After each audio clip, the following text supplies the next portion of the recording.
The topic of this video will be Lucid Motors, Lucid stock, and Apple and Lucid speculation. Is it too late for me? The short answer is okay, a couple disclaimers for the purposes of this video. I am a Tesla and Lucid shareholder. I personally have never driven or ridden inside a Lucid car. My closest experience is a demonstration with a salesperson at the New York City showroom. Everything said here is my personal opinion. Nothing said here is professional advice. Are you wondering if you should invest in Lucid? Are you trying to time it? Don't. Use the strategy of daily cost averaging to spread out your risk. I use this strategy to purchase $2.50 of Lucid every day from August to September 2021. Starting on September 1st, I began daily purchases of $5 per day. If you'd rather do a lump sum, my only possible foreseeable entry point would be when real Lucid Airs begin hitting the streets and the media begins to print negative stories or spreads FUD. Let's talk about the most important things first, the products. The Lucid Air is a beautiful machine, in my opinion. My investment strategy is I buy the stocks of the companies I actually use, such as Tesla, Apple, Costco, or that I want to use, such as Lucid, or again, Tesla, because I bought my first share in 2016, but I got my Model Y in 2021. I can imagine myself in a Lucid, and I am eager to test drive one very soon. As for future products, by 2023, Lucid plans to release the Lucid Gravity, which is a full-size SUV and competitor to the Model X. Here is a little screenshot the company shared. In 2025, Lucid plans to release a competitor to the Model 3. Also, much less talked about is Lucid's energy storage business. I recommend you read all of their risk factors that were filed with the SEC in August 2021. I will leave a link to it in the description below. However, here are three that resonated with me personally. Extended periods of low gasoline prices could adversely affect demand for our vehicles. We've seen this in the past with Tesla. As gas prices rise, demand for electric vehicles rises too. As consumers, are we past this stage now?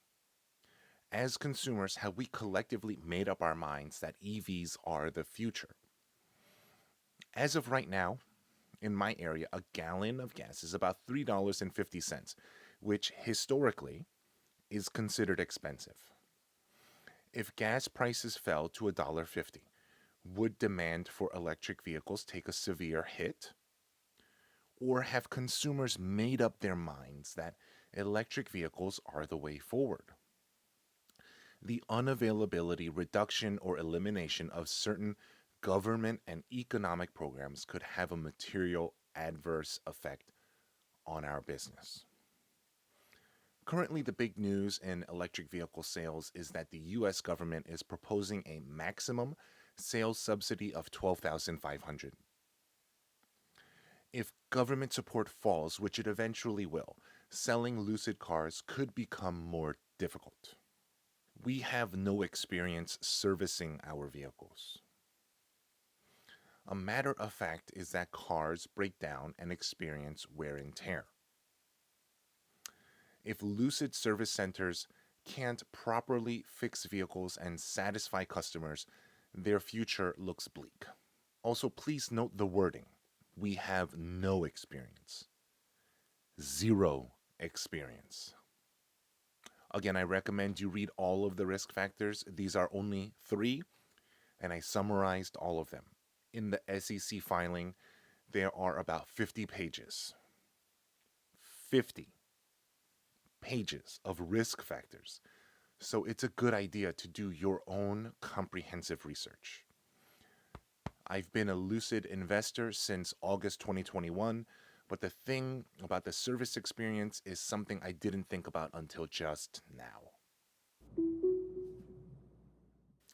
To predict Lucid's future, all we have to do is look at Tesla. What problems did they face? Model 3 hell, as Elon called it. Tesla was weeks away from bankruptcy. Scaling up their manufacturing facilities. Tesla started with the Fremont, California factory, but according to this Wikipedia piece, they now have 15 active factories, and along the way, they shut down 4 factories for a grand total historically of 19. Lucid currently has their headquarters in Newark, California, and their first factory in Casa Grande, Arizona. Is it too late for me? The short answer is no. It is not too late. In fact, if you're watching this video, you're doing your own research and you're on your way. When in doubt, zoom out. If you had invested in Tesla as they made their first 500 deliveries, how different would your life be right now? That's where we are with Lucid. Again, that's my personal opinion. Now let's talk about the 900-pound gorilla in the room, Apple. Speculation has run rampant for years about Apple's iCar or Project Titan, but nothing concrete has ever leaked or been shown. Since the Churchill Capital deal was announced with Lucid, there has been speculation that Apple may take a stake in Lucid because legendary Apple designer Johnny Ive was associated with Churchill Capital. Is it because car production is very difficult? Is it because Apple simply isn't interested? Whatever the reason is, this is a product segment that's potentially missing in Apple's lineup. They can either make the car themselves, or they can take a stake in an existing car company and put their cash hoard to work. In my opinion, from what I can see as an Apple customer and shareholder, the only thing that's stopping Apple from making such an investment could be pride. If instead they make the smart move and take a small stake in Lucid, it could be a move that would pay off largely for them and Apple shareholders, save Apple lots of time and energy in research and development costs, and finally give Apple a horse in the race before it's too late. The Lucid Air already has Alexa integration, and it was featured on Amazon Prime's Goliath. It's not too late for Apple, but Amazon has a foot in the door with Lucid as of right now. Lastly, it was recently revealed that EV manufacturer Rivian is 20% owned by Amazon. So, in electric car brands, there's Tesla, Rivian, which has Amazon backing, Google has Waymo, and Apple has... In my opinion, it would simply make good sense for Apple. Okay, so that's my take on Lucid Motors and Lucid stock. In short, if you're a buy and hold investor like me, I think this stock has a lot of potential and can be a real competitor to Tesla. But most importantly, I think it can provide customers with purchasing options. Our cars are a reflection of ourselves. After all, if all the cars on the road were Teslas, that would be a little boring, right? My name is Steve Young, and thank you for watching.